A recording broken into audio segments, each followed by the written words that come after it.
Saya pagi ini menerima Duta Besar India untuk Indonesia. Kita diskusi tentang banyak hal.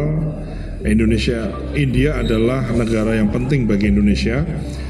Secara kultur kita punya kesamaan, kemudian kita juga dalam perdagangan, dalam trade antar dua negara juga secara signifikan, ya kita banyak juga mengambil barang dari India dan banyak juga barang dan produk kita yang diambil dari India, sehingga secara kultur, secara budaya, secara perdagangan India adalah negara yang sangat penting bagi Indonesia. Dan hari ini kita mendiskusikan salah satu topik utamanya adalah bagaimana India itu kemudian bisa mengamankan kebutuhan pasokan ureanya yang salah satu sumbernya adalah berasal dari Indonesia.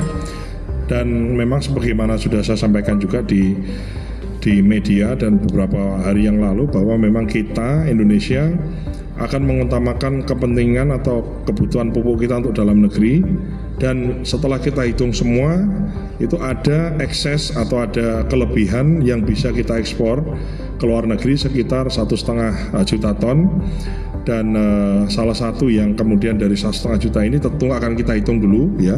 Tapi sejauh kalau memang kita betul, ya, dengan kondisi perang, kondisi Salatul Rumus ini 1,5 juta ini benar-benar ekses yang kemudian kita bisa ekspor, maka salah satu tujuan ekspornya adalah bagaimana kita juga bisa mengirimkan ekspor ke India, di mana India ada musim tanamnya dimulai bulan Juli, Agustus dan September, yang juga bertepatan dengan off season di kita kan. Kalau kita bulan Juli, Agustus kan kita memang bukan musim tanam di Indonesia, sehingga pada prinsipnya pemerintah Indonesia siap untuk kita bisa ekspor urea ke India, ya, dari Indonesia ke India. Nah, untuk nanti jumlah kemudian term, waktu dan lain sebagainya tentu secara detail akan dibahas antara Pupuk Indonesia Holding Company sebagai BUMN pupuk kita dengan BUMN pupuk di India yang akan menjadi penerimanya lebih detailnya, gitu. Kira-kira seperti itu. Silakan Pak Dubes. Thank you, Bapak Vice Minister.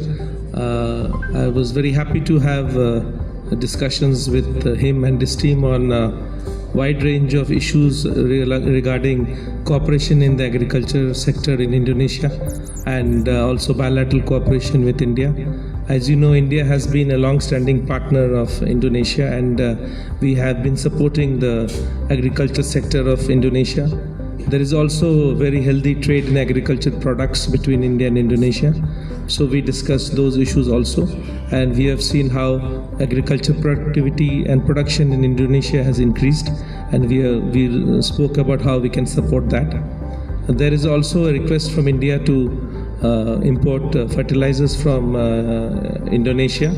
Bapa Vice Minister very clearly said that that export will happen only after domestic demand is met, and we are happy that the growing cycle in Indonesia is very different from that of India. So when there is demand in Indonesia, there is off season in India, and when there is demand in India, there is off season in Indonesia. So some surplus could be possible, and if there is surplus, then we would be very happy to buy from Indonesia through a G2G arrangement. So we are optimistic, and now our teams will discuss and see that after meeting the needs of Indonesia, if there is any surplus, then we'll be very happy to buy. Thank you.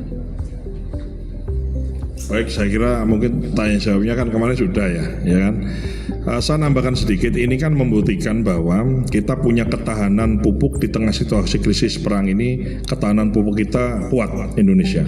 Jadi saya ingin menggunakan media atau menggunakan kesempatan ini untuk bicara kepada seluruh petani di Indonesia bahwa tenang, bahwa pupuk kita di tengah krisis ini, pupuk kita cukup, dan kondisi pupuk kita tidak terpengaruh oleh kondisi perang. Bahkan kita mendapatkan keuntungan karena kemudian banyak atau beberapa negara kemudian membutuhkan pupuk yang diproduksi dari Indonesia, sehingga tidak perlu khawatir, tidak perlu cemas, pupuknya cukup bahkan berlebih, dan lebihnya kita sedang hitung untuk bisa diekspor ke beberapa negara sahabat yang penting bagi Indonesia, yang salah satunya adalah India. Saya kira itu, terima kasih. Wassalamualaikum warahmatullahi wabarakatuh.